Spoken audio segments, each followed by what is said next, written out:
വർഷങ്ങളായി സഞ്ചാരയോഗ്യമല്ലാതെ കിടന്നിരുന്ന ഉദയനാപുരം പഞ്ചായത്തിലെ 13-ാം വാർഡിലെ ബാലസുബ്രഹ്മണ്യൻ റോഡിന് ശാപമോക്ഷം. ഉദയനാപുരം ക്ഷേത്രത്തിലെ തൃക്കാർത്തിക മഹോത്സവത്തിനും കൂട്ടുമേൽ ഭഗവതി ക്ഷേത്രത്തിലെ ഉത്സവത്തിനും ഭക്തജനങ്ങൾ ഉപയോഗിച്ചിരുന്ന റോഡായിരുന്നു ഇത്. വർഷങ്ങളായി കുണ്ടും കുഴിയും ചെളിയും നിറഞ്ഞ് കാൽനടയാത്ര പോലും ദുഷ്കരമായ റോഡിന് ക്ഷേത്ര ഉപദേശക സമിതിയുടെയും ഭക്തജനങ്ങളുടെയും നിരന്തരമായ അഭ്യർത്ഥന മാനിച്ച് 4,26,000 രൂപ ചെലവഴിച്ച് ടൈൽ പാകി മനോഹരമാക്കി നിർമ്മിച്ച റോഡ് ഭക്തജനങ്ങൾക്കായി സഞ്ചാരയോഗ്യമാക്കി നാടിന് സമർപ്പിച്ചു. റോഡിൻ്റെ ഉദ്ഘാടനം ഉദയനാപുരം ഗ്രാമപഞ്ചായത്ത് മെമ്പർ കെ സജീവ് നിർവഹിച്ചു.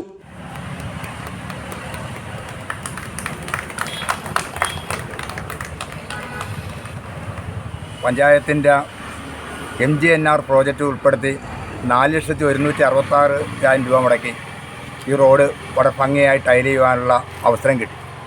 നിരവധി പ്രാവശ്യങ്ങൾ ഈ ഉപദേശ സമിതി പ്രസിഡൻറ്റും ചന്ദ്രൻ ചേട്ടനും സെക്രട്ടറി ഗിരീഷും ഒട്ടനവധി പ്രാവശ്യം ഈ റോഡിൻ്റെ കാര്യം അതിന് ശ്രദ്ധപ്പെടുത്തുകയും ഞാൻ തീർച്ചയായിട്ടും ചെയ്തിരിക്കും എന്ന് ഞാൻ ഉറപ്പ് നൽകുകയും ചെയ്തിട്ടുള്ളതാണ്. അത് ചെയ്യാൻ പറ്റിയത് ഉദയനാപുരത്തപ്പൻ്റെ ഒരു അനുഗ്രഹം കൊണ്ട് മാത്രമാണ് ഇത് ചെയ്യാൻ സാധിച്ചത്. അതിന് യാതൊരു സംശയവുമില്ല.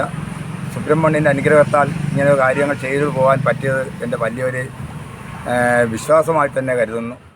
ഉദയനാപുരം ക്ഷേത്ര ഉപദേശക സമിതി പ്രസിഡന്റ് ചന്ദ്രശേഖരൻ നായർ അധ്യക്ഷത വഹിച്ച യോഗത്തിൽ സെക്രട്ടറി ഗിരീഷ് മാവേലിത്തറ, സിനിമോൾ, ആശ, ബിജു, ലാലി, മറ്റ് ഉപദേശക സമിതി ഭാരവാഹികൾ തുടങ്ങിയവർ പങ്കെടുത്തു. വളരെ നാശമോശപ്പെട്ട് ഇല്ലാതിരുന്നിരുന്ന ഒരു റോഡ് സ്വപ്ന പദ്ധതി അത് നടപ്പാക്കി തന്നതിനാണ് ആദ്യമായിട്ട് ഉദയനാപുരത്തെ ഉപദേശക സമിതിയുടെ പേരിലും ഉദയനാപുരത്തെ ഭക്തജനങ്ങളുടെ പേരിലും ഉദയനാപുരത്തുകാരുടെ പേരിലും ഒക്കെ ഞാൻ നന്ദി അറിയിക്കുകയാണ് സജീവനോട്. ഒരുപക്ഷെ ഉദയനാപുരത്തിൻ്റെ ഇത് കാലാതികാലം മുതൽ ഉദയനാപുരത്തെ എഴുന്നള്ളത്ത്, അതുപോലെ വൈക്കത്തപ്പൻ്റെ എഴുന്നള്ളത്ത്, കൂട്ടുമേലമ്മയുടെ വരവ്, ഇതെല്ലാം ഈ ചെളി നിറഞ്ഞ റോഡിലൂടെയായിരുന്നു പോയിക്കൊണ്ടിരുന്നത്. അത് ഇന്നാണ് അതിന് ശാപമോക്ഷം കിട്ടുന്നത്. എന്നും ഉദയനാപുരത്തപ്പൻ്റെ അനുഗ്രഹം സജീവനുണ്ടാവും.